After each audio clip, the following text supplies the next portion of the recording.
That was on the front page. That was the top story on CNN.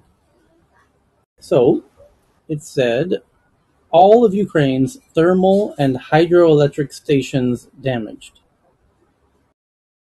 I was at a room this weekend regarding some cool new nuclear fission energy. I'll say blah blah blah, and something that the nuclear emergent nuclear solutions don't really consider, or they do, but they disregard, is I call it the Putin effect, which is in the future if we have all these, if we have thousands and thousands of more localized nuclear power solutions, just the risk of attack on them. Ben, I'm sure you've dove into this technology to some degree as well, but I think it's kind of problematic, is what I would kind of propose, and it gets into the calculus of nuclear as the safety of nuclear as a future solution to fight climate change. I just don't see it. What angle are you coming from there, David? Sorry, I thought you went in two directions there. So you started by saying, I thought you were saying that by having more small modular reactor type, smaller nuclear power plants would be more anti-fragile, more resilient to attack, and then you kind of seem to reverse it. So I'm not quite clear what you're saying. Sure, sure. Yeah, I have a whole history with the lack the lack of safety with nuclear, just generally, just personally in my life. But I kind of firmly believe that and I call it the Putin risk factor. I think that if you take a look at the full calculus of deploying energy solutions, Oh, I you see. have So to you're look at saying the because safety. there's more of them, there's more targets. I didn't know which way you were Yeah, going with yeah. it. Well, Sorry, sorry. It's I think no that both coffee are. yet.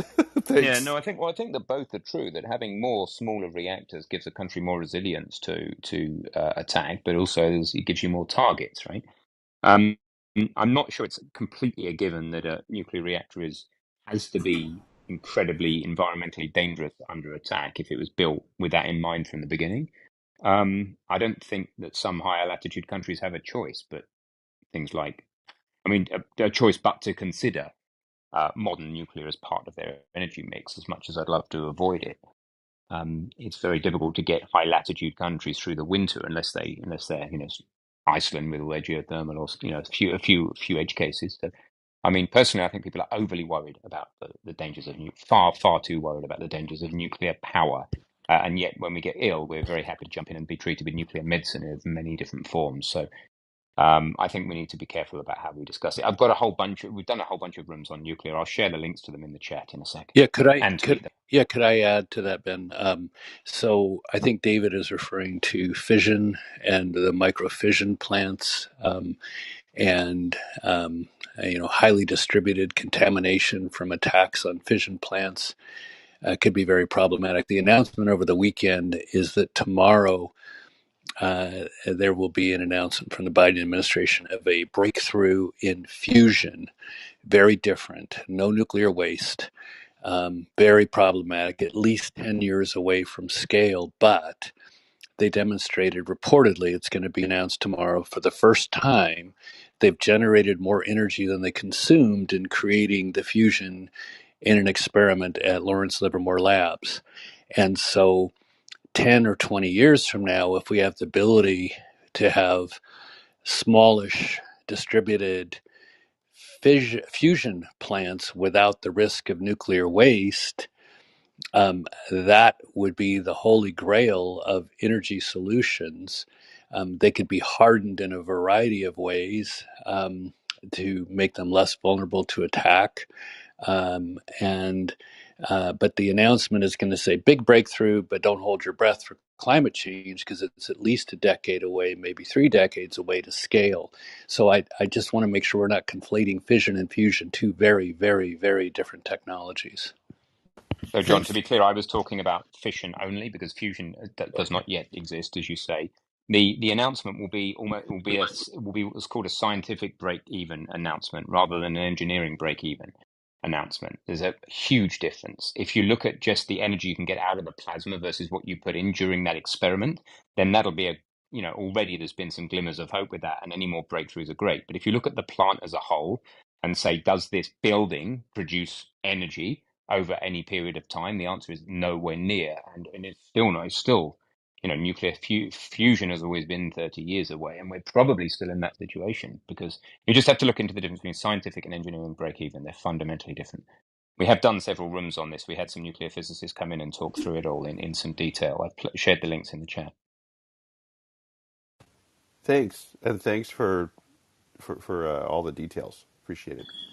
But I think there's also another factor. This is Albert, which is the small modular reactors which are fission reactors that are being sprinkled around Thailand, for instance, by the Department of Energy's ambitious program to spread that technology, are in fact dirty bombs waiting for some attack on Thailand. Not that Thailand has big enemies nearby, but that's the kind of technology you really want to skip. Putting these smart bombs, these dirty bombs, everywhere, just in small units, doesn't really solve the problem of the dangers that particular danger of proliferation.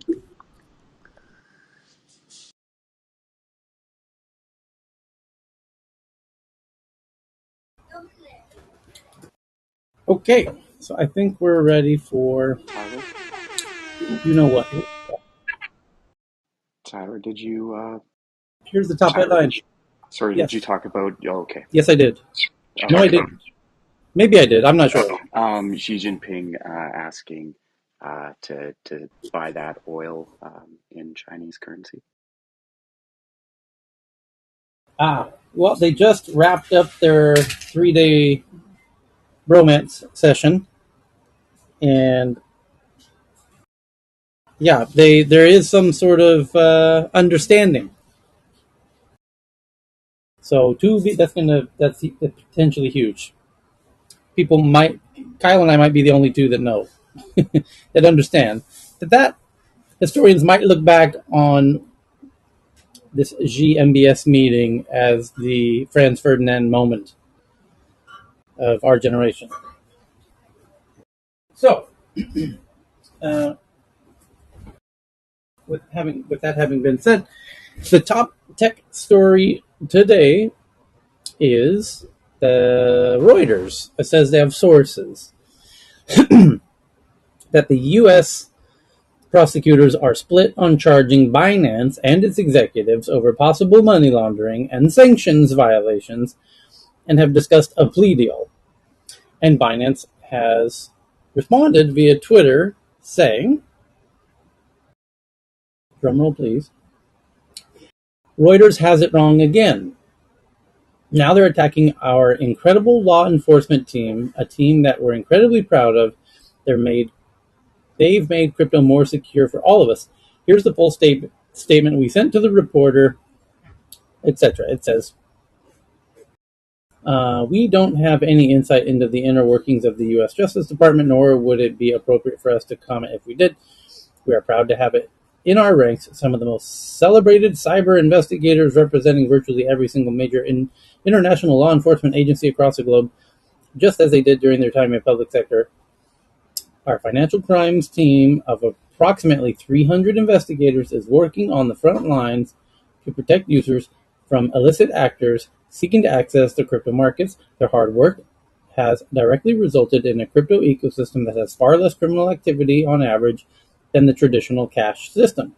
The team works hand in glove with law enforcement to support casework on high-impact ransomware and hack cases, scam and investment frauds, counterterrorism, finance, nation-state-sponsored attacks, has led cryptocurrency investigation training seminars for authorities in Brazil, Thailand, Italy, Philippines, Argentina, and held sessions with Interpol, Europol, and the UNODC. So there. Okay, next up. It says Mazars. I have no idea what Mazar is. Mazar's recent Binance proof of stake report. Oh, it's somebody who made a report about Binance's proof of reserve status. Okay. So this guy's or gal's proof of I think reserve. ours is the accounting company that Trump was using, just so you know, Mazar. Okay. It's Mazar accounting firm. There you go. The great folks over there at Mazars. So the recent Binance proof of reserve report only covers a small set of financial data, raising fresh questions about Binance's ability to meet obligations. Next, Binance's CEO, CZ, acknowledges temporarily